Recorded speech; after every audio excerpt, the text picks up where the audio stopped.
God's time that I'm a wanderer, so I'm probably not going to stay still. I will be moving around for a bit. I'm delighted to meet all of you and to spend time with you. I'm here all day, and I'm also going to be here for dinner, so I'm really looking forward to learning from you about the work that you're doing. And I'm so thankful to Iola and the Generation Delta team for reaching out and inviting me to be a part of this. I've done talks like this for various different groups, and it's really interesting to me, however much various different institutions set up programs around research funding, they don't seem to really get at the heart of the complexity of all of the options and the choices, much less what that looks like for various people of color, much less Black women. And I've been really thinking about how do I pass on that knowledge, and so I'm really thankful to be able to be with you. I'll tell you a couple of quick things before I get started today, because I actually do have some slides. This is a rarity for me. I'm not a big slide person.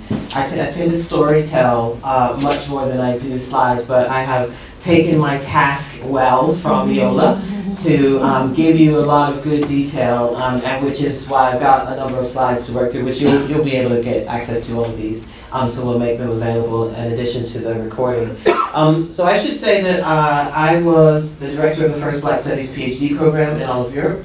I have successfully moved a number of PhD students through to completion. I've worked with a lot of people who are not the traditional folks getting PhDs, because in my head, you're normal. You're just a person getting a PhD, and doesn't matter how old you are, doesn't matter what you've done outside of that. And there's something about starting to think about yourself, about who you are, what is the profile that you're building.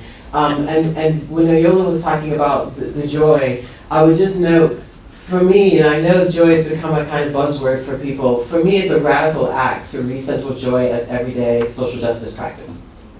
Like to claim it for myself. It is mine, nobody else owns it. So it doesn't, I totally hear all the comments everyone was making about the structural problems, the cultural stuff. That stuff's gonna be everywhere, just so you know. There's no magical place where people aren't horrible. There just isn't. There's no magical job where people aren't horrible. There's no magical place where you just suddenly figure it out. So if you can center into yourself your purpose and what you're doing, you can sort this rest of this stuff out. You can sort it out. So what I'm going to do today is give you an existential conversation about external research funding. You might want to jump to the nuts and bolts, and we'll get there, but we're going to have the existential conversation first, because for me, that is the key to unlocking what does it mean to do research for you. And you need, and it is it's a space no one talks about it at a PhD. They definitely don't talk about it when you're in a job and you're trying to actually think about getting research funding. Is sort of these sort of big whys and whats and wheres and when kind of questions. So I'm going to break that down, and then we've got a practical bit where I'm going to show you some places that you can go to actually start seeing what's out there and actually start kind of going, what could I do? Where can I fit within that? What can I learn? And actually start figuring out ways of building up your network. So it doesn't matter if the person across the hall from you does this work, or you have to have all of this stuff in your institution. In some ways, the notion that you've got to have it all figured out about what does it mean to do research isn't true. For most of us, we build up collaborative networks, and we build them up with all sorts of different people. Sometimes it'll be like Generation Delta, and it's a set of folks who have been building relationships and they know each other. But other times it may be somebody that you never even thought that you might actually be able to build a profile with. And I'll take you through, the first time I've ever done this, I've created a slide of my funding trajectory. So that you could see it. So Iola also mentioned that I was in UKRI. I should say I had a number of different jobs, also doing everything on open research integrity, open access. I had all sorts of teams working on all of that. Before I left, I was working on all international collaborations and partnerships and making sure that they were securitized and focused. So that's stuff called trusted research and secure innovation. So I've seen that gamut. I never made any funding decisions, so I don't feel like I'm giving you any secrets, having never done any funding decisions. But I worked in strategy and policy, and trying to understand what you are and why you do it is a strategy policy aspect. And so I was very thankful to be a part of that role. But when I got into UKRI, I was seconded for 2 days a week, but that was having 6 grants, being on most peer review colleges. I think I've got somewhere around £15 million as a portfolio of external funding investment. So I've been doing this a while. In terms of thinking about it, but I had to go through the hard stuff of figuring this stuff out. So as Viola said about trying to jumpstart it, I'm trying to pass it on to you now. You can do with it what you want. I'm hopeful that it will give you some sense of where you might want to go. And I will just note, I know that we've had a number of people who are, yes, they're going to stay in academia, some who are undecided, and a few are the no's. And I'll say a couple of things about that just before I kick off. The first is I have lived life as a consultant, a pure consultant, and I have also lived life as a consultant-y person attached to other different roles. That is a small business. So unless you are running and want to run a small business, you need to think about what does the consultancy mean. And it is a great role, but it means chasing money even more so than what you might think about what academia looks like in terms of funding, because you will need to it takes a while for people to pay you. They don't pay you consistently. So that it's just a place you need to be hungry about it if you're going to go down that route. And in the funding environment where people are reducing the amount of consultancies that they're doing, from local authorities all the way through to public services and the cultural sector, much less academia, it's not necessarily the most secure space right now for there to be so many people coming into consultancy simultaneously at the same time. So it's not necessarily this magic space where it gets easier to try to do that work. It's great work though. It is, and it's a great space to build long-term partnerships and relationships, and you can do it still as an academic.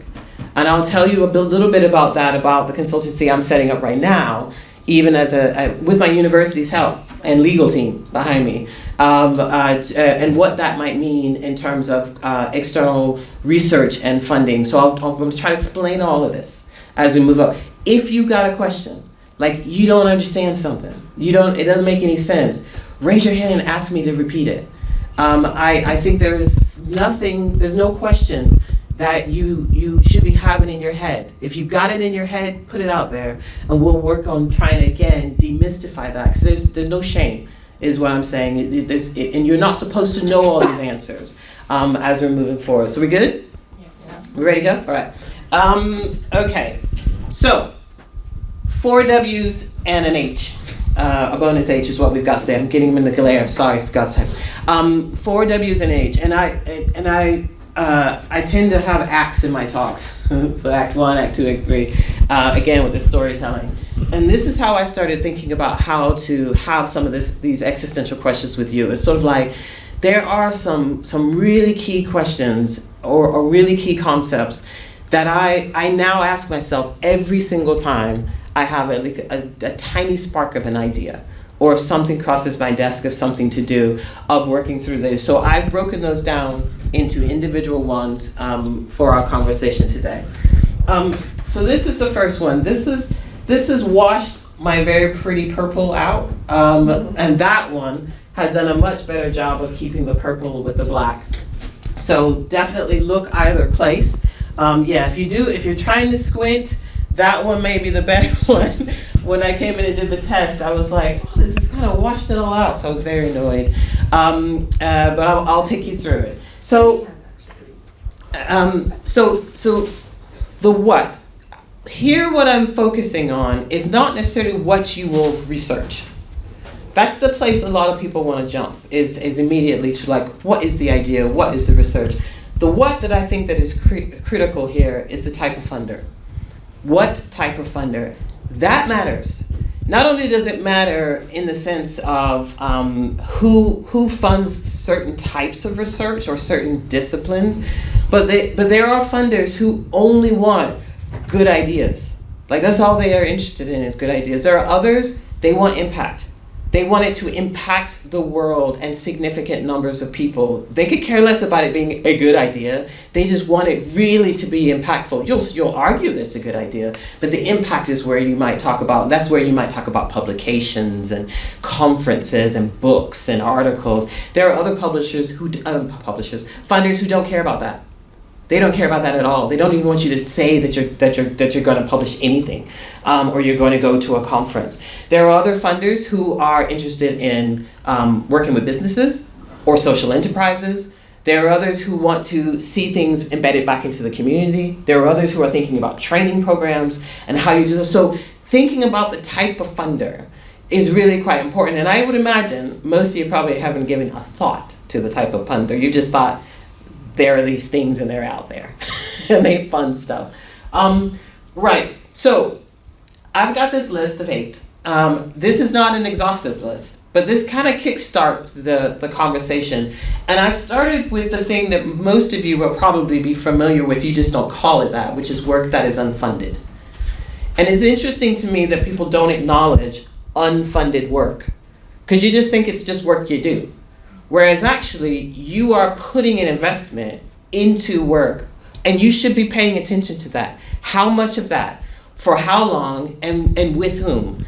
In some cases, it's work you want to do because it's a partner that you value. You value this partner or this relationship, boom and bust. It doesn't matter if you got money or not. And you want to continue to meet, you want to continue to come together. You mobilize around things, and that work that is unfunded often leads to funding.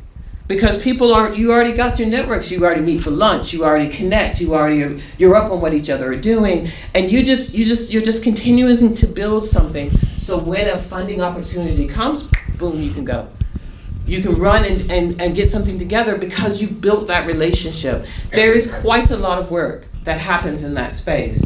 But there's quite a lot of abuse of work in that space because there's the expectation that you're just supposed to hold it and you're supposed to keep doing it. But I think there's something about realizing that a lot of research, we'll get to talking about if it's collaborative or it's individual or if it's a lot of partners or external partners, but you need to think about that as research.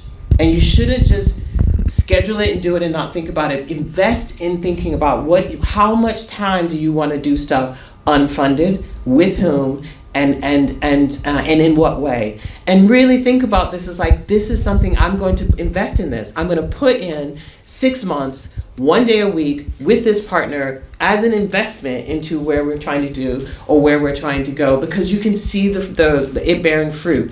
And again, you probably are doing this already naturally. And you probably don't really recognize and think about it. But if you do more of this, number one, at 90% of your time, probably not going to be helpful to you.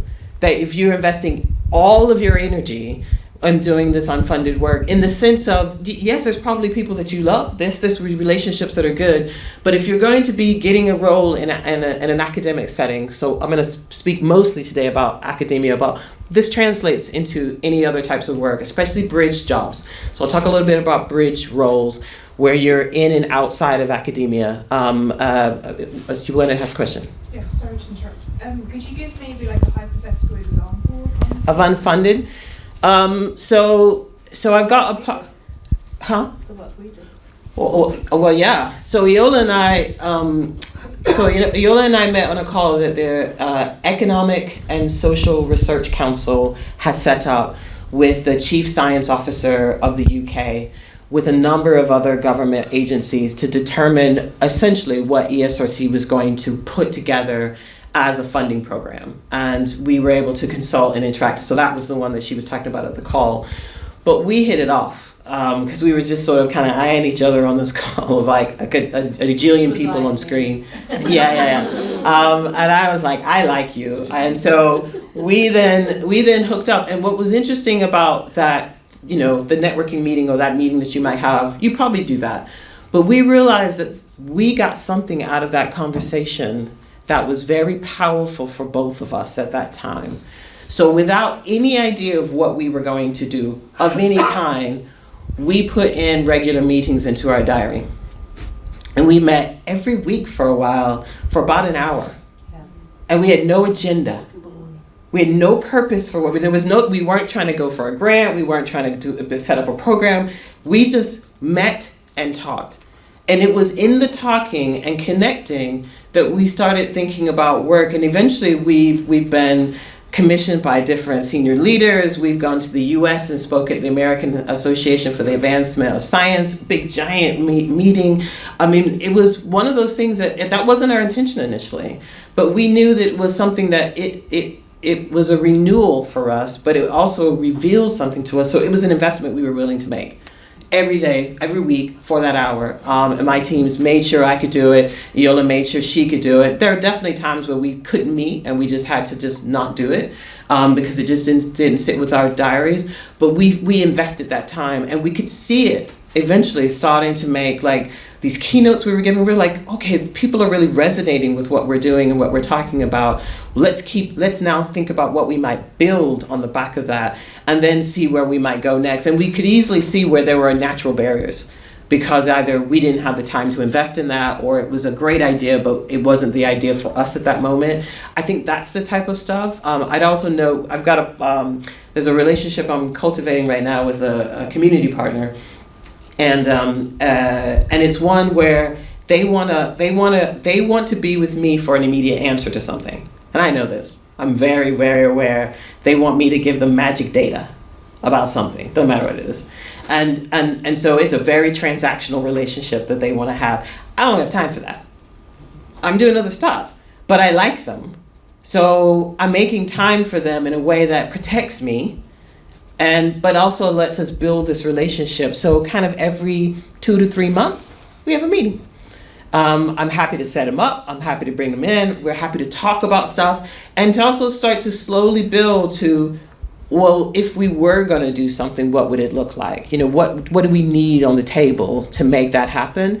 And I feel like I can, in good faith, say I'm nurturing them, but I'm also not just being an analyst that is on tap for them to be able to extract from me the stuff that they would like. And that's just me being really brutally honest. That's exactly what's happening.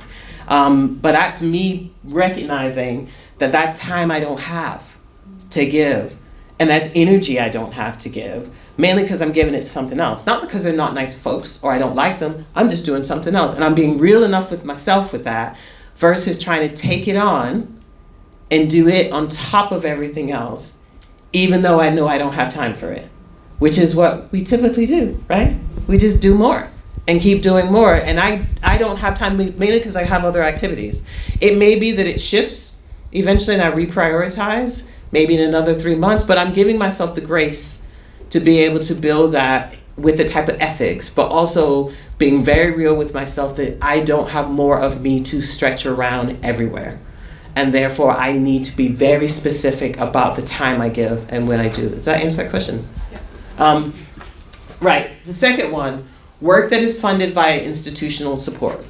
So there is not a lot in the scheme of things, but there's an incredible amount of money that sits in institutions. And there is a lot of money that sits in institutions that comes from what is called formula allocated funding. Now this is disproportionate, different universities, so I'll explain this. This is a more complicated aspect of how the system is funded because there is research that happens at every single institution. There's this giant exercise that you've heard everybody be obsessed about called REF, and that then produces an assessment of institutions broken down by, let's just say, disciplines. That's the easiest way to do it, by disciplines. That and a number of other things become this way that institutions get bulk money, and it comes as a block off of that and various other things into this kind of, and there's a formula that's attached to it. And you might hear words called QR funding that's attached to this big bulk kind of money. Once that comes into the institution can disperse it any way it likes. Some of it. Some of it is ring fenced quite specifically, and they can only use it for certain sets of things. Now this comes through in English universities through Research England, who monitor this, but they work hand in hand with the devolved administrations. So that means the other nations in the UK, Wales, Northern Ireland, and Scotland. They have their own kind of version of Research England, and they all work together as a quad to work on this big thing called this formula. So that's dual support. And then there's other sets of things that institutions do to raise money, a whole set of other ways, right? And what's interesting about this internal money is that a lot of institutions, because they've been thinking about early career researchers, research culture, the environment with which they're working in, international collaborations, community partnerships, it's there to sort of be sprinkled about. Now, you have to pay attention when it's announced. You have to know who to talk to try to find it. But it's not hidden in the sense of it's in a drawer someplace far away, and it's not massive. So I've applied for institutional support. In fact, my very first internal grant that I got, or very grant at all, within the academy was a £5,000 one. That was part of this internal funding. It was essentially to form networks for people and to allow them to do research. And I stretched that £5,000 to visit 3 different islands. I worked in the Caribbean. I went to archives with it as well. And so anyone to know, I have a long-term Caribbean studies background, but anyway, but I did all of that with that 5,000. I really stretched that money to be able to do really great networking and research from it. And it was a very complex bid to write, even though it was a small amount of cash. But there's lots of this type of money, and I've applied recently for a whole set of different money to help write. If you're writing a larger grant, some institutions give you money for that. So I've written and received that just recently, so that's going to allow me to bring my partners together. We're going to be able to host a retreat. I'm going to be able to feed them and put people up and give them money for their time. And again, it's money you wouldn't think of as external funding, right? Or leading there, but that's the whole point, is the internal funding leads you to building up your case for the external funding. And you can go after this, and in many cases, the institution is desperate to spend this money.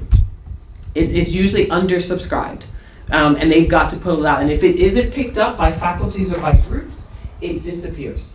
It gets absorbed back into the center again. So if you are in a program and you've got access to particular kind of funding, who's on a doctoral training program or a CDT? So any of the doctoral training programs, so they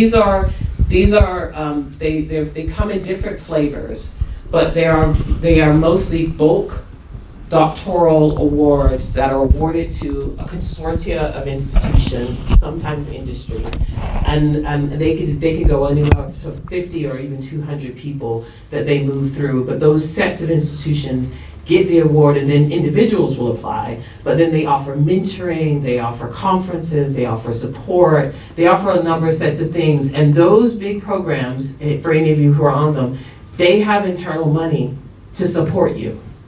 And you should be trying to figure out what that is. Sometimes it's money to help people set up networks, sometimes it's to help set up conferences, sometimes it's to put people on placements. Talk to your folks to try to figure out, because that's one of the ways to win the money now. Those consortium have had to say what they're going to do to boost people. So there will be some sort of money. If you're in a department, you might have this specifically for PGRs. Because there are a number of programs that are realizing if you want to get people ready to go after a fellowship when they finish their PhD, you need to be able to give them institutional support that allows them to build some of those networks. So ask around research development managers or your doctoral college or your doctoral service program, any of them, they will know what your institution might have. This won't be publicized for me to see. In a lot of cases, this will live internally, so you'll need to talk to your people. Your supervisors could know, but I wouldn't bet on it. I mean, there's no shame to them. They're lovely people, I'm sure, but that doesn't necessarily mean that they'll know where this hidden pockets of money. There's a lot of departments that don't even know where this hidden pocket of money is, but it's consistent.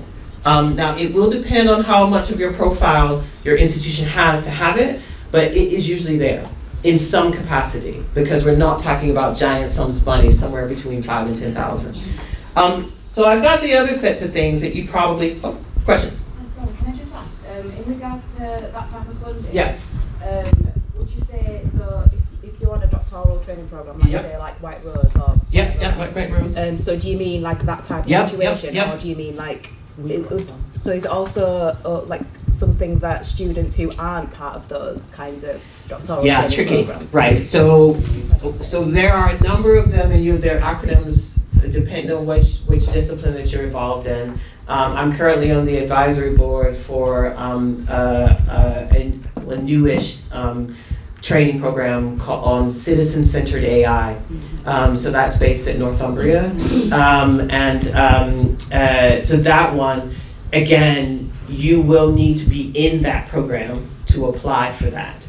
However, it's a good idea to become friendly with those people if you're not in them, but you're nearby, because you can jointly start doing stuff and do it as a pair and set up networks and programs. And then I'm just giving you the secrets. You can benefit by being cozy, without necessarily, but you need a person in there who wants it. And in fact, some people know this is the way to boost others, especially some people who might end up getting into the programs, right? Because they've gone self-funded for a period of time. I've had a number of students who were self-funded for a period of time and then eventually applied and got into a CDT or a DTP. So these are doctoral training programs. But they often create communities who want to help other communities, as opposed to just keeping their money themselves, right? Now they have to tell their funders who they're supporting, and they couldn't just give it out to everybody, but there are ways of leveraging that so that you can maximize a wider pool of people to be a part of that. So that is a very clever way to be thinking. You want it to be mutual, right, for the people to be involved. So the other things that are on the list are things you probably recognize. Charities, loads of trusts. I mean, there are so many trusts that are out there, and various different groups that give out money. But as money in many sectors have dried up, the charities are bombarded by everybody. And I mean everybody who now would have gone through the local authority to get something or to get a service. The charities are having to step up to try to provide that, because the local authorities don't have that budget for it. So they're not the magic answer when you're looking at funding, but they are an important one. And for certain disciplines, charities play a huge role. So the health sector, for example, charities are enormous there. And they play a critical role because they're quick. They can be quick to fund and quick to get stuff out the door, as opposed to certain processes that might take a year. Business and industry, there's an incredible amount of money that can come from business and industry. Some support PhD students directly into institutions. Rolls-Royce will be one. There'll be a whole set of others that they specifically put money down, primarily so they can suck the knowledge out of the PhD student who comes in and gets back into the company. And they don't need to have an R&D unit, right? Because they can just continue to have these pipelines of PhD students. But others, because they are really interested in trying to get knowledge back out. So I'll talk a little bit about what's called knowledge transfer partnerships, KTPs. And that's a way for building these sorts of relationships as well. Contracts. So again, you could pick up contracts. I am bombarded by my contracts team who constantly tell me about things that the commissions that I could pick up. That could be analyzing the SIN process. That could be a department in government that wants somebody to evaluate a program, all the way through to some other group that's looking for someone to do research. And again, if you are a person who has a certain set of skills, these sorts of contracts, and it's your innovation managers who will typically hold these, or a knowledge exchange manager, depending on what institution you're at, they'll have different names. But they will see these come through, these tenders, constantly. If you are self-employed, or if you're a consultant, you might find those lists yourself. But again, if you're in an institution, they do this job for you. And they will you just join a list or be on a group, and it'll just pop into your inbox. And I do zero activation energy to find them. And I can decide if I want to pick any of those up and if they're helpful. And also form partnerships with other people in the institution or in my department because we have skills. so we finally get to the ones that are probably most familiar to all of you. So UK public funding bodies, there are lots of them. I've talked about UK research and innovation, that's 9 councils. So here's my quiz, can I name them? The Arts and Humanities Research Council, okay. Economic and Social Research Council, Science, Technology, Facilities Council, Engineering, Physical Sciences Research Council, Biotechnology and Biological Sciences Research Council. Oh, this is where it gets good. Natural Environment Research Council. Oh, yeah, 7. Research England. I did that one. Innovate UK. And then which one do I always miss? Oh, Medical Research Council. Yeah.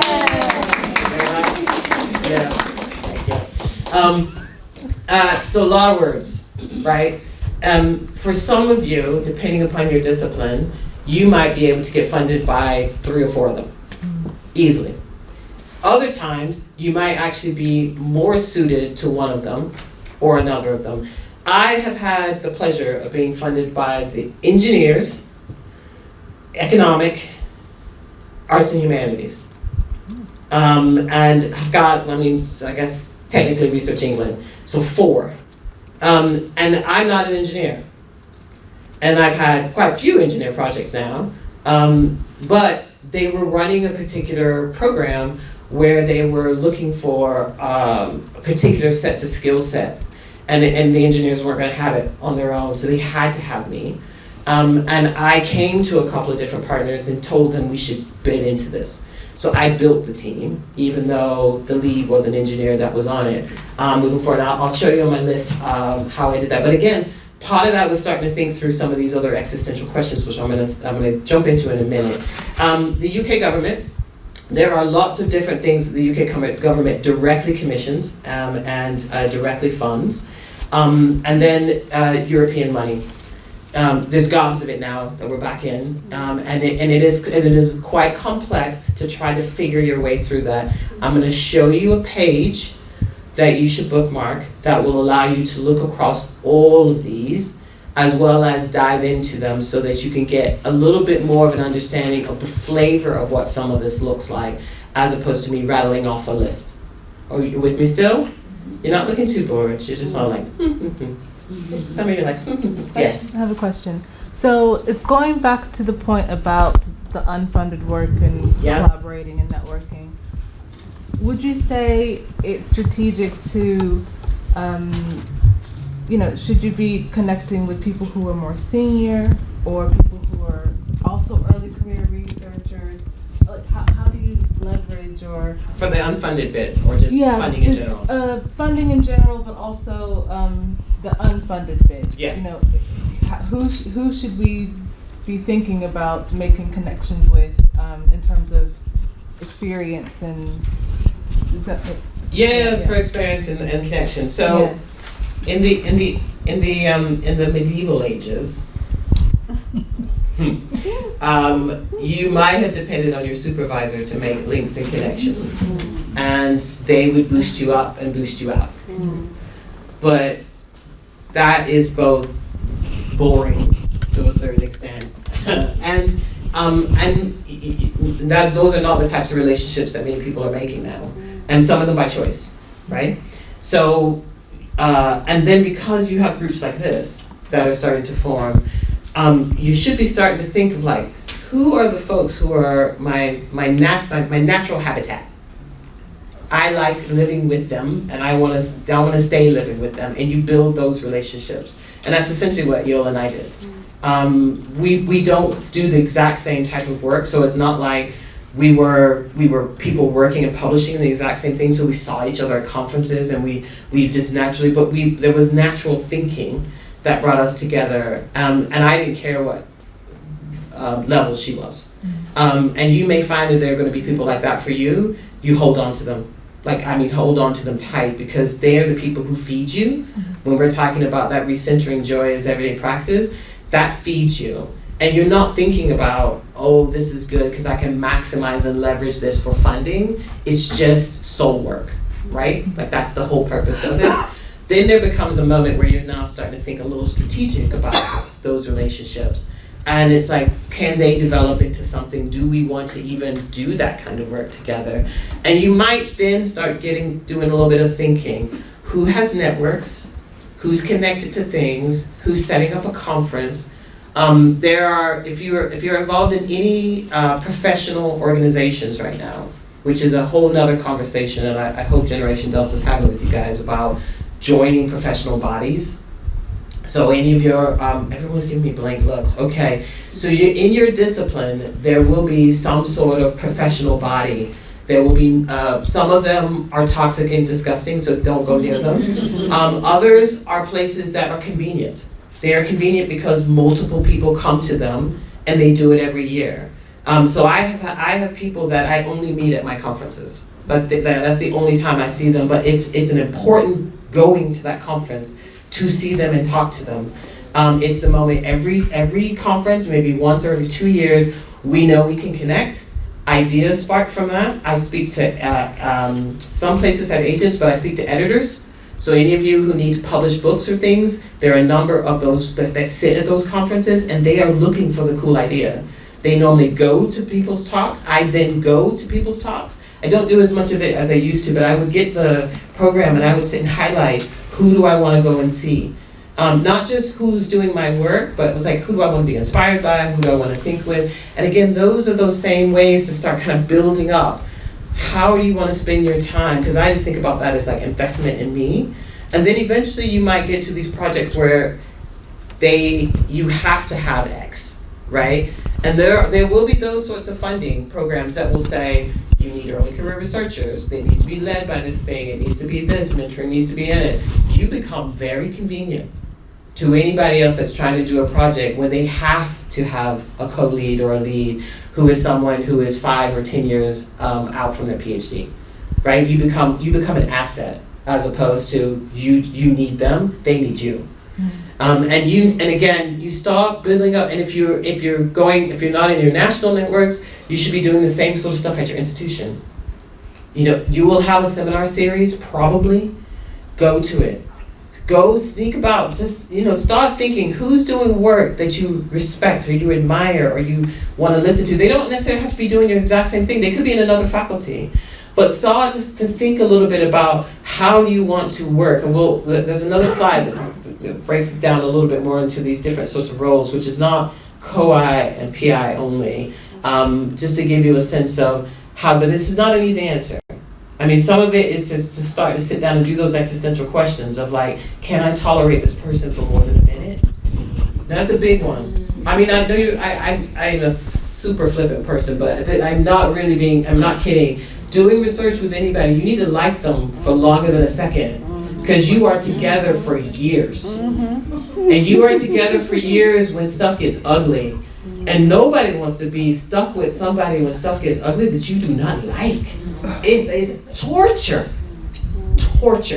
So you need to like them enough to be in the room with them. And which is key. They don't need to be your best friend. You don't need to take them to dinner. You don't need to do all that. But you need to be able to spend time with them without feeling like you need a wash, right? Like that's not good. Those are the people it's not going to work well.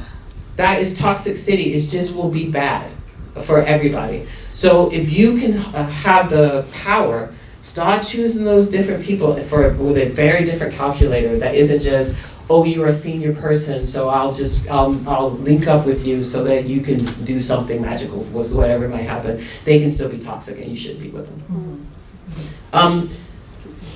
We're good? Yes. Oh, yes, question. Just another question, just kind of like I'm following on from that question. So when you form in partnerships, like, when it's knowledge exchange or whatever it might be, how would you manage it with your academic contracts? So let's say you're a lecturer, a professor, whatever it might be. How would you manage that? But then also, how do you, are there any limitations, like legal limitations, or are there any, limitations on the type of work that you can do as well alongside your... So it depends on the field, and it depends on the type of work. If you're in a field or doing work that is business sensitive, so sensitive technology or sensitive secrets or commercially sensitive, you would not want to be playing with lots of different people who could take that knowledge from you. And there may even be a situation where people just go, you can and cannot be a consultant or have this exchange, but just because your know-how that's in your head is one that might seep out, right? So that there will definitely be that. This will be for any of you who are doing defense work, or if you're in any kind of space where you're doing any kind of innovation or technology that is know-how that would give an edge to somebody else. So there may be absolute limitations to what that could be. In the general sense though, you will probably have, this is getting into work loading. So I don't know if Generation Delta's had that workload conversation with you. Some institutions are obsessed with workloads. They just people sit and they show them, and they do. These are very transparent. It's very helpful to have these conversations as a collective, but it bores me to tears. I switch off about it, primarily because I've had that conversation with myself about how much time I want to give, so I'm all right with it. And I've talked to my line manager about that, and legally, depending upon the institutions that you're at, you will often have a bit of time that is your own. We don't necessarily talk about this a lot within institutions, but there used to be a very clear 60-40 and an 80-20-15, and the allocation was really clear, where it's very murky. But I think as long as you're really aware of how much of that time will you want to invest and do, like you couldn't decide you want to do 60% of your time as a consultant if you need to give 50% of your time teaching. You just don't, there's not more time. And we'll talk a little bit about what that means from a research perspective. I have been in the fortunate position to have so many research grants that I have recovered my entire salary from my institution, and did that for multiple years. So I started chasing that money because that was money the institution didn't have to pay me, so where did it go, right? And there's a whole set of complexities with research grants called margins of returns. That's a more advanced conversation. We won't have it today, but if you'd like to chat, we can chat later about where does that kind of money go back into an institution. And if you are growing a team or a center or a group, like a Generation Delta, how do you get your hands on that cash to invest it? So if any of you are in labs, you may have, and if your teams, depending upon what your teams are, they may be doing analysis. They may be doing all sorts of sequencing. They may be doing sets of things for other labs. They will have a recharge fund where they will take that money that will be coming in from this work they're doing, and they can take that money back into the lab, right? Because it comes into the institution, then it comes back to them. You can start to do that as a researcher. It's one of the things that when I ran a research center that I made sure that I set up was how do we take consultancy or things we do and move that back into money that the center could use. Now that took some negotiating and some conversations, so this is the more advanced conversation, but you can start to think about where does income generating fit alongside of external funding and how you blend those two worlds. And again, depends on the discipline that you're in, you can definitely do it across the piece. You don't have to think, I can do a consultancy and I have to live outside, but actually I can income generate and boost the institution, but also gives me money back to play with. But this is a more advanced conversation. You don't want to move too quick. Yes, and then I'm going to jump to types of research. Go ahead. Oh, yeah. So you spoke about some existential questions that helps you to explore relationships and opportunities. And I was just wondering, in the case of where you've identified someone whose work you admire, especially if there's someone a bit more senior. Okay. Do you have any examples or tips of how you can actually even gain access to start to build a foundation where, those types of conversations or interactions can flow towards, future? Sure. Yeah. Okay, yeah. I'll deviate for a minute for this because this is a very important question. So how do you find and reach people that you admire, that you want to connect with? Especially if it's not like a directly relatable area. Yeah, definitely. I'll give you two examples, one of which could be potentially obvious. You have a plethora of knowledge in this room. Here and in other parts of Generation Delta, I don't know if you've been writing to people or if you've been chatting to them, but they've already stood up and said, this is an important issue, we're gonna spend our time wanting to help and support. So you should be reaching out to them and talking to them. And sending emails. I'm not suggesting that you should bombard everybody with emails with all of the stuff going on in your head, but that's one of those things that's kind of like, this is an open door with this particular kind of a program, and it's a safe space that you know that you can start reaching out and start having those interactions. And then you've got a person like myself. I've just showed up, I've just said hi, I know who you guys are, I know about the program, and you hear somebody talk, and most of us, our emails are public. Write to somebody and let them know, I appreciated your talk, it really inspired me, it made me think about X. The next question should be, I'd like for you to read, should not be, I should say, could you read my chapter and give me comments on it, and then go for this grant with me? It's like, hold on.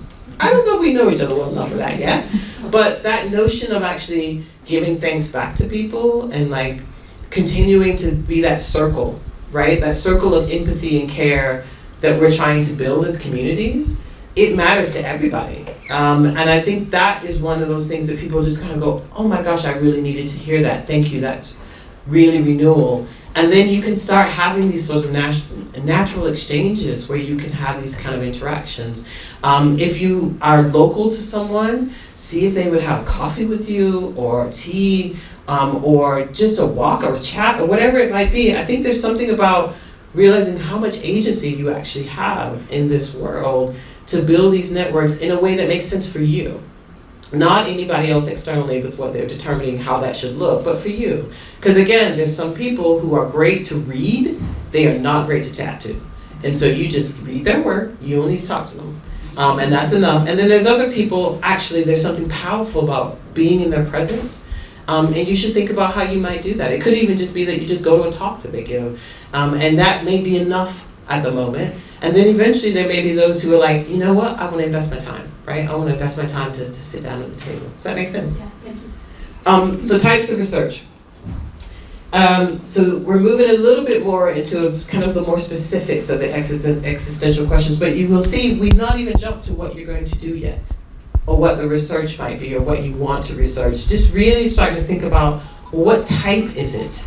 Now, depending on for some of you, this will be very disciplinary focused. Like you won't be able to shake it out too much from your discipline or your field or whatever it might be, because the work tends to look a certain way.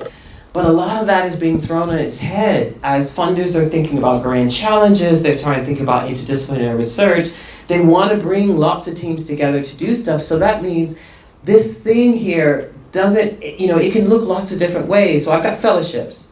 That will be the biggest thing for a lot of you that you will be probably thinking about, mainly because that is a very natural jump to go from a PhD into a fellowship. And I would say probably because it allows people to continue doing their research that they started. And you can also get some fellowships, which I'll show in a minute, where you can take that money to places. So you can take that fellowship to somewhere, it goes with you, not all, but some of them stick with you.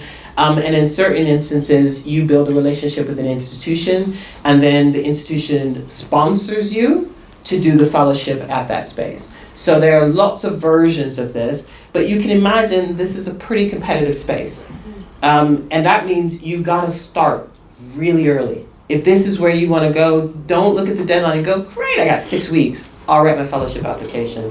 Normally you would need to have had those conversations probably a year before the due date, just because you've got, especially if you've got to get institutional support, you've got to build that. And lots of institutions have so much gatekeeping because they will only put up 1 or 2 that they will get behind, because there are some fellowships that have not guaranteed permanent employment behind it, but an offer. That means that the institution will be looking for those folks that they want to invest in, but they will also be triaging across the institution. So if that is a space that you want to go, and I'll show you a couple before we get done today, you need to think about fellowships earlier. They are a natural space, but they're not necessarily the space that you should just be thinking about as the only place for you to go for research. Mainly because you might be a different type of researcher, and we'll talk about what that is in a minute.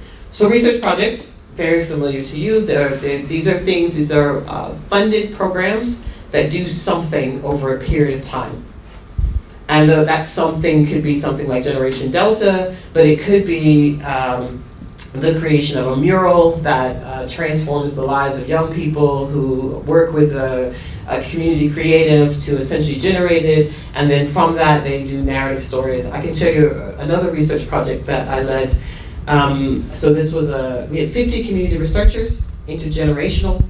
We were working with 3 different cultural organizations, and the question was, one of the questions was, how do cultural organizations design their programming for Black and minority ethnic communities?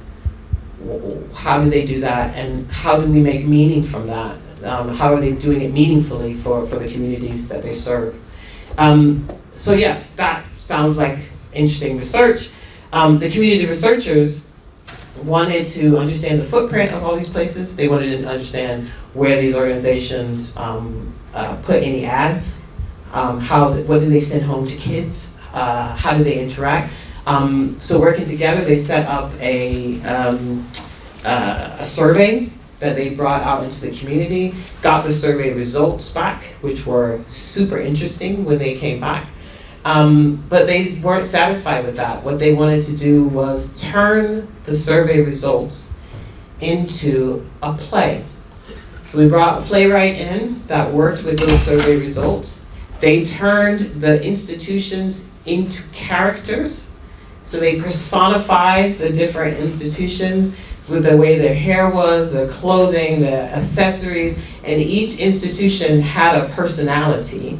And then they sent the institution to go to the cultural doctor to get a health check.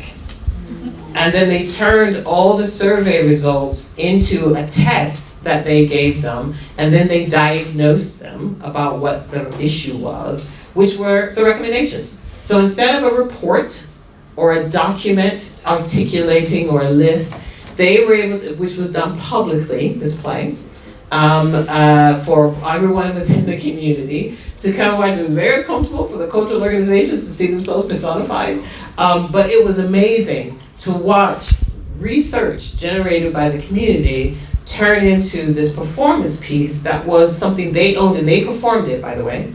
So the community researchers performed this piece, but it was also a piece of research that was groundbreaking in terms of really understanding cultural attitudes and feelings about these cultural organizations and the things that they might need to do to change it. That is also a research project. And I think this is one of the ways of starting, and I'm a social scientist, right? So it's something about really recognizing that research takes a lot of different forms, and you may be able to come with different parts of your disciplinary toolkit and apply it in all sorts of ways, and people will fund those activities. That was funded by Arts Council England, which is another funder. Placements and internships are on this list. And that is important. There's UKRI does policy internships, so people can apply. You could apply today to go and do policy work. Say again. What was that? Which one? UK Research and Innovation. You could do a policy internship. The biologists do it. I think Innovate UK does it. UKRI does it wholesale, but government departments do it. So you could go and want to get policy experience in your field, and you would go and spend 3 months, maybe 6 weeks, depending on what it's set up, to go and intern in those spaces, because they want to bring in the best thinkers to understand, but they also want those thinkers to understand what policy looks like. So this might be in health, this could be in the Justice Department, this could be, the House of Commons was doing some for a little bit. And again, if those are the types of things that you're interested in, of seeing how does government work, how does research influence government thinking, what are the ways that you might transition that type of knowledge into ways of really having that kind of impact, these sorts of placements are available. ESRC does some, so that's the Economic and Social Research Council. You should think about this. I think, again, when we think about what is research, I don't know why people don't think about these sorts of internships as being really powerful. And these placements are, and some places do placements as well, where you might be able to spend time within various organizations. They are these perfect places of getting experience, and they're funded. So why aren't you thinking about these as sort of options? Your professional bodies might send you to archives, so any of you who do archival work. There may be other things where you might go to conferences. Those are less the internships and placements. I've not put them on the list, but those things, those boosts for conferences also matter. We've got pilot studies and demonstrators that will matter to certain ones of you in certain disciplines and others where you might need to do something at scale, small scale, and you can show that it works, and then you might be able to scale up. There will be specific disciplines where they are looking for those sets of things. The National Institute of Health Research, which is another public funder, they fund a lot of things like that, and they are very friendly to early career researchers, applying to them for those. And then I talked about the KTPs, which is that knowledge transfer partnerships. It's a lot of really lovely money there that links you up with a business or an SME, so a small, medium enterprise. A social enterprise counts. A community interest corporation also counts in that. And the idea is that you would get somebody who would work across these spaces into the KTP. It could be you. You might have a link into an association or a group or a body, and then you would be that space that could be that knowledge transfer, but you would need to work with somebody within the institution. Again, if you talk to an innovation manager within your university, they would be able to give you a sense of what KTPs are out there and what's available. They normally get promoted and advertised, so you can see on that list already of what may be available regionally or in your location. Are we good so far? Mm-hmm. Right. How are you all doing? You're okay? Yeah. All right. Right. So we've got types of researchers, and you will hear sometimes about principal investigators. That's PI, often the acronym. We have a number of different funders who are now using project lead, same word. But and then in some places are thinking about multiple leaders coming together so that you can have more than one project lead. Some of the funders are having a bit existential crisis trying to figure it all out. But the idea is essentially you have a lead and you have essentially co-applicants or co-investigators. And a lot of people do not think of this as a hierarchy. They actually think that they collectively lead all together. But because in many cases, grants go to the institution, so I'm going to blow your mind for a minute.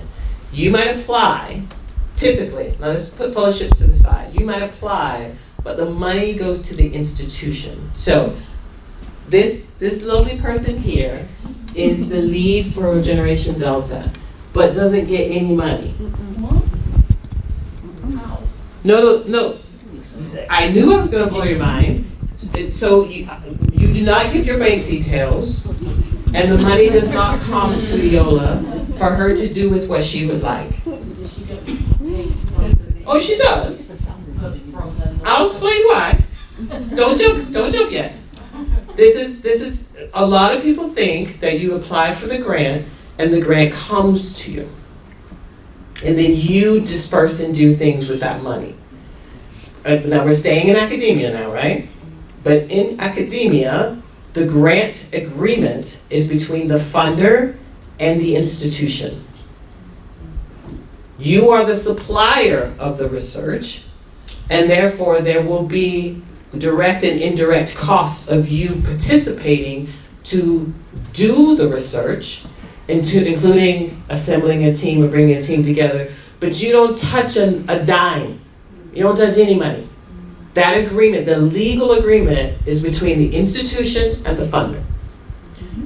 Now, that is good to a certain extent because a lot of the other existential risks and sets of problematics you don't take on in the sense of you're not now discharged of those responsibilities. The institution sits in the way, so they have to do things to support you. They have to do things to enable you, to give you lights, electricity, they then do things to make you able to be able to do that work, and they charge money for that, called overheads. Some funders have capped what those overheads can be because they think institutions are being extortionists and are claiming all sorts of things as overheads like chairs or, I don't know, rubber on the bottom of your shoes or various things. And they're just like, really? Do you really need to charge for that? And most people doing grants, writing, like the researchers like you, have absolutely no idea about these overheads. They just know that they're attached to the grant, and then that pulls money away from how much money you can do for the research. Am I still blowing your mind? And if you want to start writing grants, you have to start figuring out what does that look like financially. These are really important things to start working out, because that means you start to understand if you were then an institution and you've written a grant for £10,000, you probably don't have £10,000 to actually do the grant. There will be a portion of that will go towards those overheads, and then there will be a portion that will need to go towards other places, and it is just like accounting. You just start to work it out. But that is really important, and it's really important if you're trying to build a collaborative project where you're paying a lot of different people. You need to have a good sense of how much money, how much freedom you have with the cash. Go ahead. So like, if you've got a full-time academic job and then you get a grant, would you then need like a time release, or do you have to then do the projects on top of your normal academic job? Right. This is one of the existential questions. And it's a critical existential question. It's going to involve me using a piece of paper. Oh, this is too far away for you guys to see. Okay, so let's say a normal amount of time. Let's say I'm going to apply for a grant. The grant is 2 years. I have decided that I want to work on this grant with 3 or 4 people. I'm going to be the lead. I'm just going to throw an amount out. Let's say it's £250,000. That's what I'm going to ask for. But maybe all the other stuff attached to it brings it up to like 400,000, right? Because there's a whole complicated aspect that most public funders don't fund 100% of it. They only fund 80% of it typically. And then the institution fronts up the other 20% from magic money. So in this grant, I have a job that I'm doing. I'm in the institution. In very few universes am I down 100% on that job, on that grant. And there's 2 important reasons for that. The first one is I cost too much money. The second one is I had other stuff to do. So again, we're putting fellowships to the side. That means I have to figure out how much of my time I can put on this project and actually do the project that makes sense, that also wouldn't freak out the funder so that they think that they're covering the salary of somebody that they think the institution should be covering.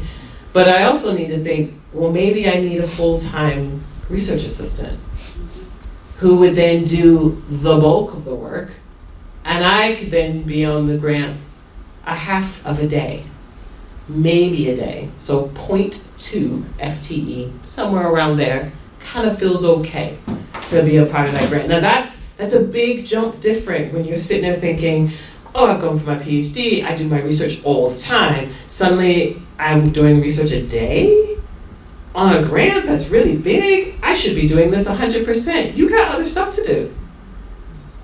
You have other things to do. So this is one of those really interesting moments, and we're never going to solve this in this conversation, but it is one of those where you have to, it is a reckoning. Now there will be projects that you can be 100% on. There are some that will want a significant amount of time for you on because of the complexity or the amount. But in general, you start backing away from doing research 100% on projects when you start to write research grants. Usually you're trying to start build a profile of other people working with you. So that mentoring and that bringing in, even as an early career researcher, you may want to bring in an undergraduate, you might want to bring in a community researcher, you might want to bring in somebody else, but they will start to do the bulk of the work. I think there's 3 questions. You have one? I'll just ask you questions. Like, if you get through like big funding project, Yeah. in between your involvement with the institutions, you have something others job to do. In Yeah. between, you have to carry on the others, or you have to move on the project. Okay, so back to the existential questions. In some environments, absolutely. So this is the thing, I don't want to scare anybody, but this is the thing about a lot of research grants that is a conundrum at the core. Some grants will give you recovery or teaching recovery or things that you can use to buy your time out from your institution. Most grants do not. So you will need to build up a very good relationship with your line managers, your head of school or your head of center or whoever it might be about what your time might be. I've been in a very fortunate position to be quite forthright to my institutions about being a research active person and what does that mean. And I've been able to be successful enough to negotiate myself away from other sets of things. But that's building up that profile over time, but also starting to have this conversation about I'm going to be putting in a bid in 6 months, or I'm putting in a bid next year, I'm going to be doing this, and then therefore what can I do now? I haven't necessarily, I was still doing plenty of teaching when I first started off, and also lots of students and various other things, but it became clear that we needed to protect some of the time so that I could do research, right? Now, there are environments where there are far more research active people than there are teaching people. And there are environments where there are far more teaching people than there are research active people. And that causes dilemmas in some departments between these sets of different folks. And there is an ongoing question about where do you see yourself? Like, what is that profile that you want to have? You may be in environments where you are research only, and they exist. They exist across our sector. Research only people. There are research only people who are paid by their institution completely. They are considered to be core research folks. So they might be doing various forms of data analysis. They can be doing a lot of different sets of things, but they are core to doing that work. There are then research only people who are on soft money, as we said, and that means they are constantly trying to recover their salary. So they can only stay employed because they get grants. They may be very good at it, and they may be there for 10 years. So it's not a question of them not being good at it, because they're usually doing essential research for some infrastructure or some type of thing, but they're on soft money. And then we have others who are on dual, so they are research and teaching, and those folks are trying to combine those relationships, and that is a negotiation. I mean, I would lie to you if I said it's smooth for everybody. You just have a chat and you can work that out. But most folks who are doing research and teaching in most institutions now want to have research active people. And many institutions are trying to double their grant income, so they're putting pressure on everybody to go out, unless they're teaching only, to go out and try to get research. But that means they have to be thinking about what that looks like, because not everybody's going to go out be able to write a £1 million bid if they're teaching every day of the week, right? And then you're supervising 57,000 students, you just hit a wall. So we're having very active conversations in my department and my school right now about what is the support and what's the infrastructure needed to let people make certain sets of choices. And some of that is doing a research plan. So we were creating these 3-year research plans, and that means we can be very vocal with senior leaders about what we will be doing over these next 3 or 4 years, and then what sort of support we need. And that's what's also released a lot of this internal money, to be able to give support. But these are active conversations. It's ones you should get very comfortable starting to have if you're going to be moving to that place. It's ones that the successful people, they have it. They may not have told you they've had it, but they've had it with somebody about how they can do this, because it's not just magic up. I think we had a question here, one at the back. You're welcome. Yeah, so you were saying that most grant providers, they just give you 80% and then the university tops up the rest of the money, like 20%. Yeah, but that's to everything. That could be like specialist equipment, that could be in researchers, that could be travel, that could be your conferences, that could be your publishing budget, that could be everything, not just salary. Okay, and also, what happens if you change institutions? So for instance, like, What happens if you change institutions? Well, it depends on the source of the funding. Yeah. So with Generation Delta, we were funded by Research England and the Office for Students. And this means that the money goes to the institution, as Karen said. Yep. So Donna and I were just very lucky that our institutions were happy for us to continue working on the projects, even though we've moved to a different institution. So I'm currently a visiting professor at the University of Leeds, even though I'm a full professor at the University of Oxford. But again, that's a negotiation, and I expect it's the same for Donna. Yeah. So it means, okay, you can explain your... No, it's fine. It's the same. It's the same. Okay, I can but give you a different sometimes, if the money is coming from a different type of funder, then it can move with the researcher. Right. So if you have a big grant and you get another job, you will take that grant and that money with you to your new institution. And some individuals use that as leverage for getting a promotion at the institution where they already are. So it really does depend on the source of the funding as to what you do with it if you leave. So I was in that situation. I left an institution, and I brought all my money with me.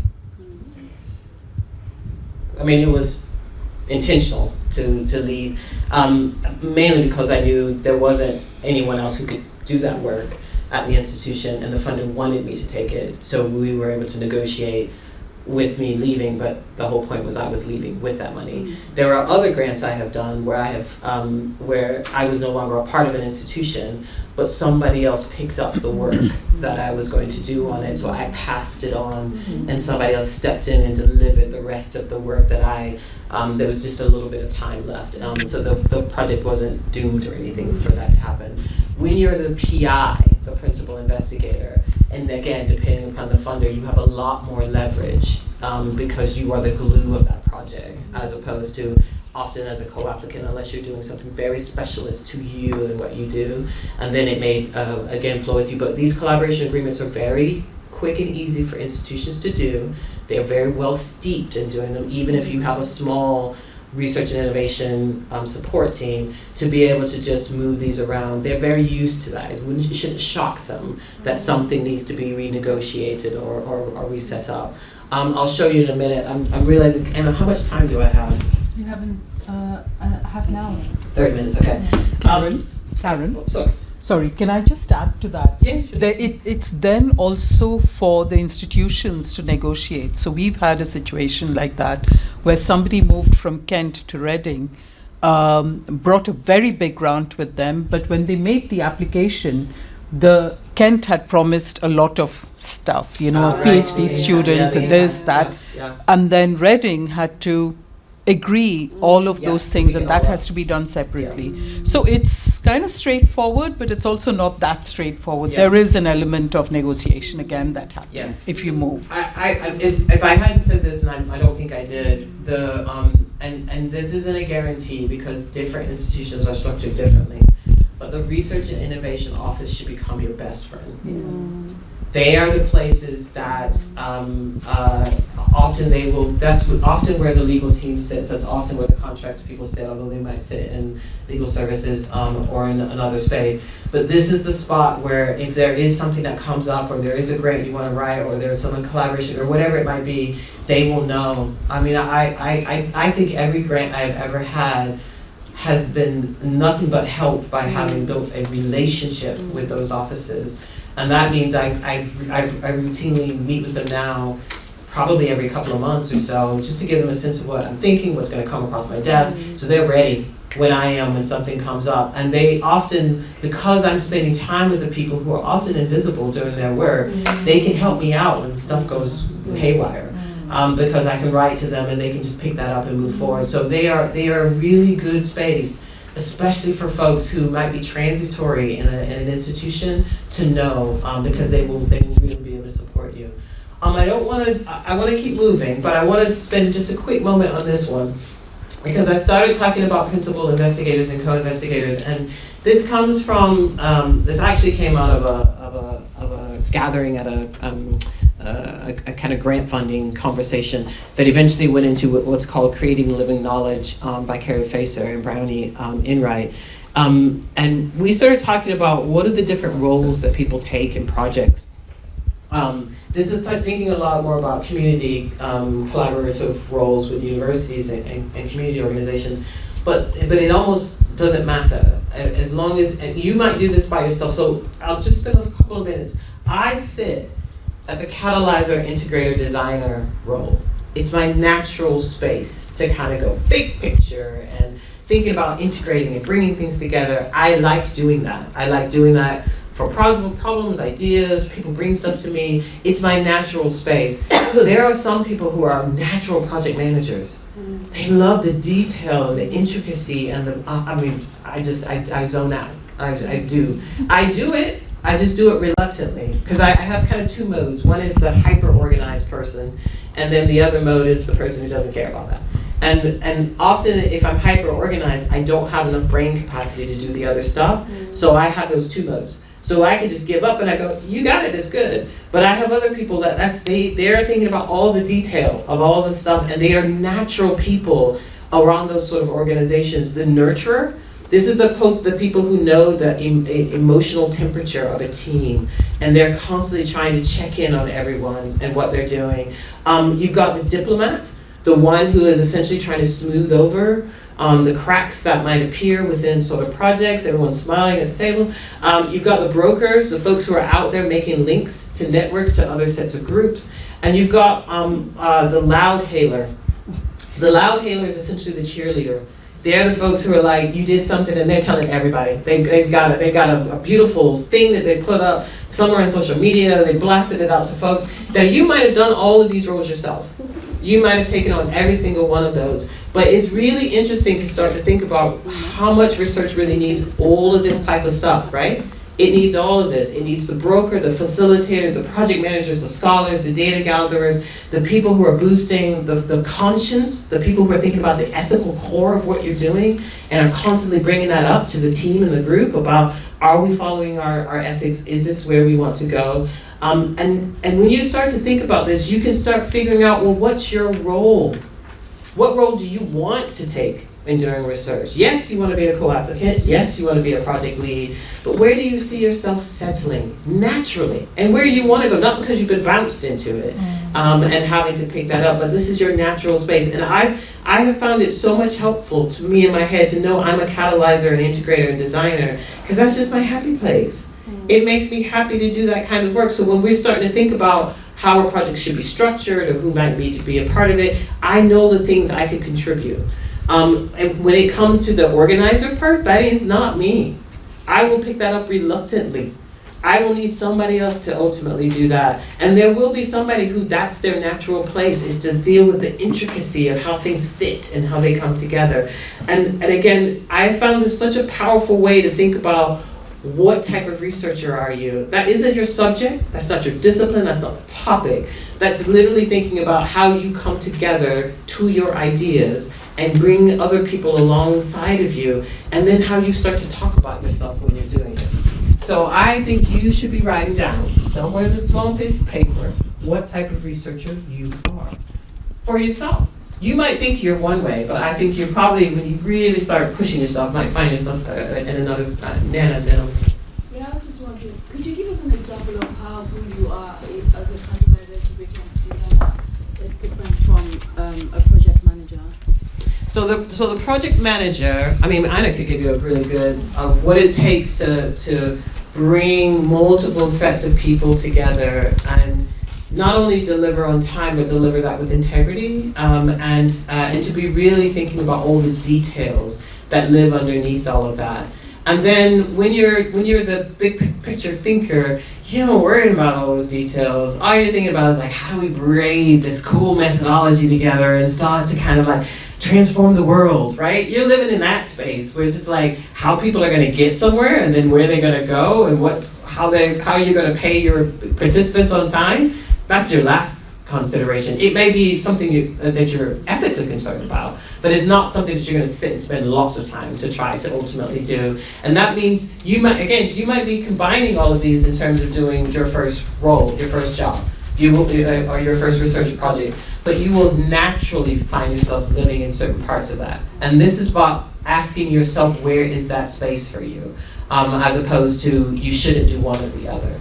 So for you, does that make you then the person that writes the proposal? Oh yeah, totally. Yeah. Before you kick off, if you are a person who hates conflict, doesn't want to negotiate, feels difficult public speaking, doesn't really deal well with differing opinions, struggles to figure, if this is your natural inclination is to be the diplomat and compromise, you should be asking yourself, should you be a project lead in this environment? That's not to say that you don't have the skills and the capacity and you can learn the techniques to be able to do that successfully. It's just not your natural fit to throw yourself into that space immediately. So then the question is, well, what do you need? What do you need to support you to get you to that space that you can move into that space with confidence? Not that you should never do it, because that's just your natural space in terms of the thinking and kind of who you are. Lots of grants these days are looking for catalyzers, integrators, and designers, because they're looking at big problems. They want massive interdisciplinary projects that are looking at really big, complex problems. So you need to find a catalyzer, an integrator, and designer to play with you. If that's the place that you want to try to do some external funding, because you're going to need those big picture thinkers to be able to go outside the box with what they're doing, as opposed to thinking, I'll just do this work really well, right? There will be those funds for that. But if you're really starting to look at those other sets of players, you got to think slightly differently. Does that help with that? Yeah. And I think there was a question back there. Yeah, I was just going to ask a bit about how, in terms of like research funders and institutions, how much are those roles outside of academia valued? So, for example, being like a project lead of like a community creative writing project or something, would that be kind of valued as part of my experience, or is that because it's not within academia? It wouldn't be. So there are. I mean, it depends. I think that's the best way to describe it. I will say, the porosity that is happening across multiple sectors has not only been real because people are seeing folks with multiple skills moving in various different places, and not because necessarily there's resource scarcity. It's just very natural. So if you live someplace where there is a big policy community and a big strategy community, they will have had jobs everywhere. Wherever there was a policy strategy person, they might have been in local authorities, they might have taken a funding job for a while, they might have gone into the UK government, they could have, and they may even be in a role in academia. In some places, people have practice-based professorships. So they may be an architect, but they are also still an academic. I'm at a university that has a really famous writing school. So the poet laureate of the UK is also a professor of writing at the university, but is actively still publishing as a poet. And that sort of world, depending upon the disciplines, happens much more in the sense of, so people don't sit there and go, oh, you have an academic skill, or you have this skill. It's like, oh, you're maximizing your skill set wherever it can go. Good for you, right? And that means you can take the knowledge you've got this knowledge here and you can apply it to these other places. That becomes an asset. And you can look in different regions, and again, the conversation of place right now, we can talk about thematics in a bit, is playing such a key role in regional growth, right? These sorts of things that institutions are trying to imagine, where are the people who have those skills that can speak to that? And if you could speak to a community as well as to a local authority, back to the university, you're an asset, as opposed to no one will understand what that means, right? Okay, I've got 3 more existentials, and then I'm going to move you to the practicals before we finish. And I just want to spend a couple of minutes with these, because the where, when, and how, and I've got an additional how here, is important when you're starting to think about grants. And again, we haven't even gotten to a project yet. We're just sitting at that space of just trying to go, why do you want to do research? What type of researcher are you? How are you even going to start to approach this? Because if you can get that cracked in your head, it makes, when you start looking at this stuff, slightly less overwhelming. Because you can start looking at it and go, okay, I don't want to do that. I'm not doing that. That speaks to me. As opposed to just, I have this great idea, who will fund me? That's the typical way that people start. And actually, the complexity of the universe right now is of such that you got to have a little bit more thinking before you come to those zones, because there's just a lot of options, and there's also stuff about what that project looks like that is important. So the where is key. You can do hyperlocal, so you could do it just this street. There will be projects, there will be funders who will be very interested in that where of just this street. The NHS is moving towards a neighborhood health plan, So they're obsessed with what is happening at the neighborhood level, or you might think at the ward level or the county level. If you're thinking about political boundaries, you could be thinking about a mayoral kind of level, depending upon where you might live. We have regions. Because Liverpool has a mayoral authority, Manchester has a mayoral authority, and then we have this pathway that moves from these two over into South Yorkshire. There's a conversation starting to be had called the Northern Arc, and it's trying to bring these multiple mayoral authorities together and moving forward and thinking about what does the Northern Arc look like. The Northeast has a network of universities in the Northeast that are mobilizing and coming together. There are different permutations of what it looks like regionally, but this regional thing is a key part right now for a lot of different funders. They want to essentially get that money into regional spaces to stimulate regional thinking or to contribute to regional well-being. So region is very, very hot right now. You've got UK-wide kind of projects. If we're thinking about the where, some people want to do comparative types of things in multiple, essentially, locations. That's great conceptually, but if you have no contacts in any of those spaces, if you don't know any of those organizations, if you've never been to them but you've read about them, that means you are already starting at a place that is a deficit. Much less the fact that you will be parachuting into places you don't know and trying to extract from people, doing all the horrible things that we don't like about research. And then you've got outside the UK, where you might have projects that are based in all sorts of places, and there's loads of funders who fund that. I had a Geographies of Black Protest grant from the Arts and Humanities Research Council, which was based in Nova Scotia and parts of the Caribbean, and that it didn't have to have the UK as an element of that. So if you're thinking that where you want to cite your work will be a problem in terms of getting external funding, that will not be the case at all. When is a key question. Some people want to do archival work, some want to do the present, some want to do historical, some want to do a comparative, some want to do a mixed model. Getting that when sorted out will determine in some cases which funder you might go to. I'll give you a good example. So history, anybody a historian in the room? History is a very interesting discipline in the sense that if you want to do contemporary history, let's say about, I don't know, this topic currently in the news of immigration, you would go to the Economic and Social Research Council. If you wanted to do a historical understanding of immigration, you would go to the Arts and Humanities Research Council. So those councils have had a conversation about where that discipline would sit and which one would be better suited to fund the different sets of work. Legal would be another one. If you're doing things that are more about, I don't know, socio-legal kind of work, probably a little bit more of the work Iola does, you could sit in either the Economic and Social Research Council if it's going to go a bit more towards law or policy, but because you do so much of the cultural work, it would probably be the Arts and Humanities Research Council. And these differences are all in books. So all of these councils have eligibility, they have little books about what they cover and what they don't. You can read them, you can scan them, they're all online, and you can get a sense of where your work would best fit across the piece.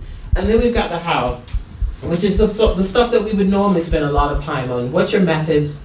What's your approach? Are you doing case studies? And then the big question for a lot of people, which is, what's the impact that you want your work to have? Now I've got the practicals to get through. We've already talked about quite a bit of this already. The time allocation. How much time are you going to put of yourself onto this project? If you are going to go for a fellowship is 100%. So that just kind of decides that. Most fellowships, they're 100%, no thinking about what that might be. There are some fellowships, however, Leverhulme would be a good one, where you could actually hire somebody. You might actually have a bit of extra money to bring in a research associate to support you and to move forward. There may be other things, like if you were going for the Future Leaders Fellowship, the very big one from UKRI, the FLFs as they're called. I think there's one more round. Don't hold me to that. I think there's one more round that may be coming. They will be announcing around round 10, probably sometime in January. But again, this time allocation one is a big one because it comes with money attached to it in terms of what percentage of time or what salary. So that's a really big one. Do you need research staff? It's a big one to immediately start asking, but if you were to go for a Horizon funding, even as a starter grant, you would be thinking about the people you would want to bring in with you, and growing a team around you. And that team might look all sorts of ways. And again, don't lose sight of thinking about undergraduates, master's students, community researchers. There's all sorts of ways that teams might look. Subcontractors, are you doing things where you need somebody else to do a little bit of something for you? That could be data analysis, that could be processing, that could be graphic work. Some of that work lives in your institution. There will be parts of your institution, depending upon where you are based, that already offer those services out, and you could contract them to do that work for you. I'm going to be doing a project soon where there's a center that the master students do data analysis, multivariate, so complex data analysis for communities and organizations. So I'm going to contract them to work on my project, but it'll be with students. And that's an intentional thing to do versus hiring somebody or just bringing somebody else in to have students get this experience of doing a collaborative research project. Community researchers and organizations, you could also ask yourself, do you need specialist equipment? There will be some grants that are only for infrastructure and equipment. So depending upon which council you go to, that's all they fund.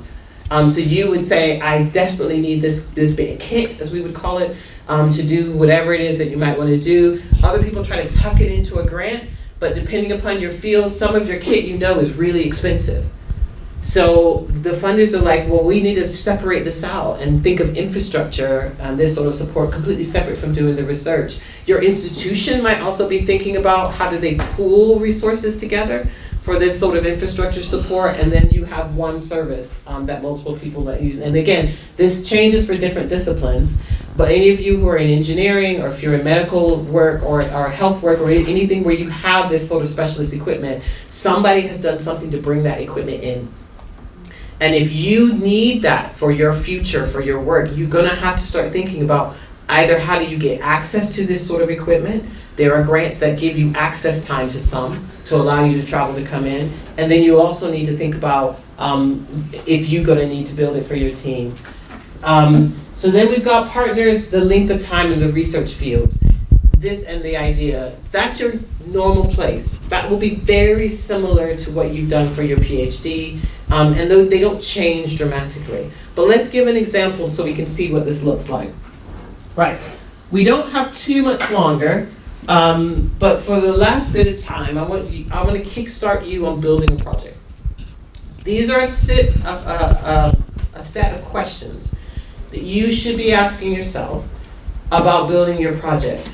Is it individual? Is it collaborative? Where is it based? This is all the stuff we've been talking about. When does it need to happen? Some people want to do stuff that's time-based. It's the 200th anniversary of blah blah, and they want to do a research project that coincides with that. What type of research and who needs to be involved? How much time do you need to do the project? Is it something that requires 4 years or 5 years?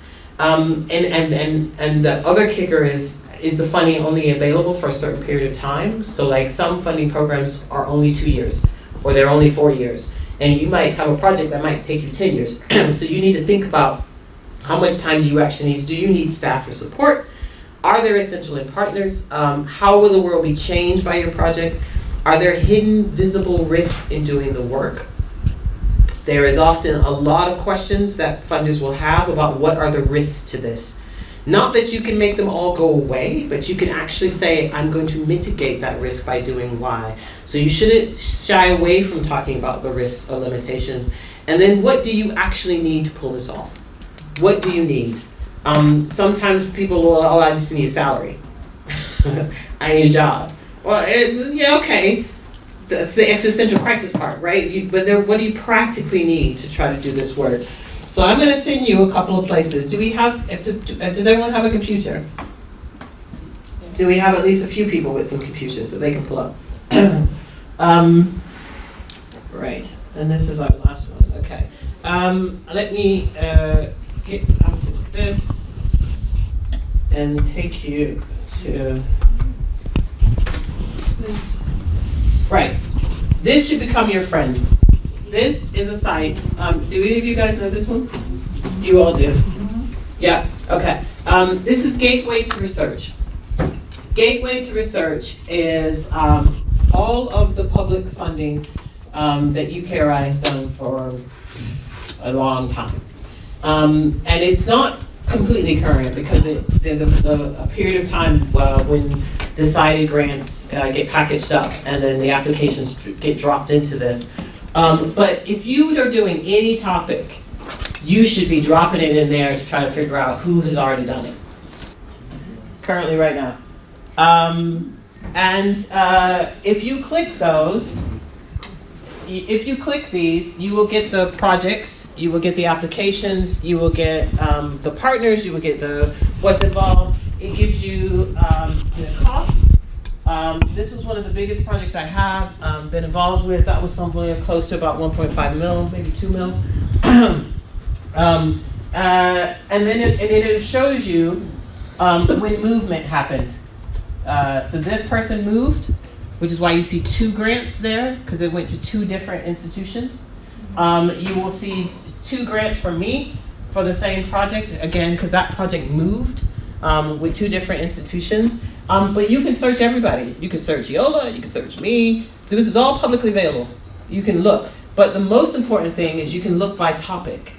You can look by theme, you can look by all sorts of stuff, and it becomes this way for you to just come really familiar with what else has already happened. And the reason why it's important for you guys is, yes, you've read well in your discipline, right? You are brilliant with what you do, but you may not have known what was funded 10 years ago or 6 years ago in your field as a research project.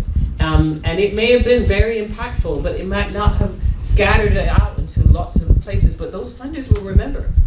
So they will not necessarily want to fund stuff that they just funded 6 years ago, or that isn't building on that in some capacity. So it's the quickest way for you to just jump up really fast on topics, and it looks across the disciplines. I'm going to send you one more place before I send you off to do my task. One more place? Yeah, 2 more places. This is Research Connect. Many of your institutions will have access to Research Connect. What Research Connect does is it allows you to search everything, everywhere, globally, that is funding. So you can see calls in there, you can see charities, you can see organizations, you can see countries. I mean, it's a giant, scary space. But when you start to put it in by topic or theme or area, you could do it by what's going to close soon, but you could just mine it a little bit and you can personalize it. Most institutions have a membership to it, so you'll be able to go under the membership of your institution to get access to it, and you can build your own page, and then it can actually send you updates by email. When a topic or an area that you're involved in, a new grant has come in or a new opportunity, so you can personalize it however you might see fit. And then I've got one more before I send you off on your task. And that is, so this is the landing page for UKRI, but you will see that it has a little yellow place here called Find Funding. If you click that, you will get all of the funding opportunities that currently exist. And you can just look at the list and it will do it. You can organize it however you'd like. You can also join most of the newsletters and memberships across the places so that they will send it directly to your email inbox of what is coming up and what is available. Again, part of all of this is to do 2 things. One is so it demystifies this for you. It becomes familiar language. It doesn't look scary. You're not necessarily needing to jump immediately, but it just allows you to kind of go same way you did when you did your lit review. Right? You're just like, what's the language? I'm saturating yourself. The second part is getting you started so that you start to understand what you need to start putting together and what some of this looks like. So they end up being just really good places of going, okay, well, how are assessments? A lot of them now will tell you, we will assess you this way. This is what we're looking for. This is what is eligible. And you can start packaging that up and start doing drafts way, way earlier before stuff closes. I do have one slide. I'm gonna leave it up. One final slide while you're off doing the final task. And that was, I told you I was gonna show you my funding trajectory. I think there's at least a couple that aren't up there. But what I've done is given you a sense of stuff that was funded, stuff that was unfunded, stuff that was not funded at all, and then stuff that's in development. And one of the things I really liked about doing this, and I can spend time during the break and during networking to give you a sense of how some of those were put together, but what you get here is a greater profile of stuff that is not funded. Like, I got a lot of funds, but I got a lot of stuff that's not funded. So it's not necessarily that you're supposed to write a grant and then you get them all. You're actually going to have a mixed bag, but you get used to building them, and more importantly, learning to grow a grant that then becomes multiple grants, or something that is unsuccessful. So this one here, for example, this one that is unfunded, that's for 12 million pounds. I can guarantee you that's probably going to be 10 grants on the back of that. We haven't had the conversation yet, but we got enough support with where we got to that we know it's going to go into other sets of things. So it's got a life of its own, even though it's not funded there, that we're going to continue to build things out. And I just wanted to be transparent with you guys about all the stuff that we've been talking about this profile. So I'm going to take my, I'm only going to be able to take one because Anna's giving me the look.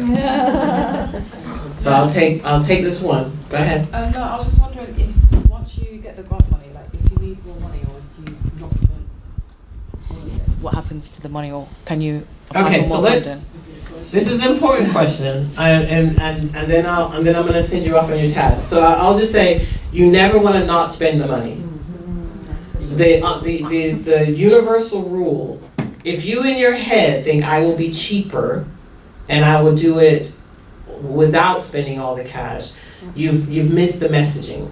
Because the whole point is that the funder makes the argument to government that this is essential research, so then they get the money, and then they release it to try to demonstrate it. So if you start to become cost effective, trying to reduce the cost, you actually are giving money back to the funder, which is what will happen. The institution, if it has what's called underspend, it has to send that money back to the funder.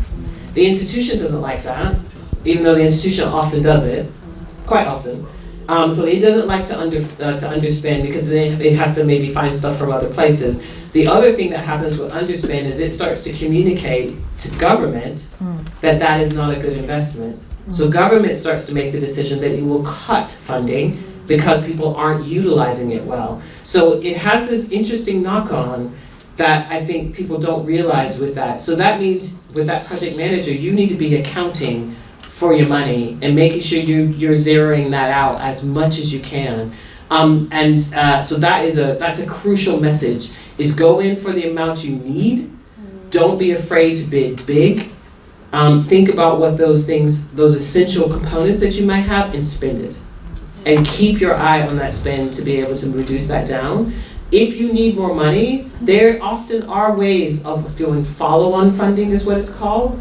There are impact accelerators. There are ways of doing things that many institutions will give you that you can leverage that money for other sets of things. But it is a constancy for people who are trying to grow a large program of where will your next funding come. And the best way to do it is to keep writing grants.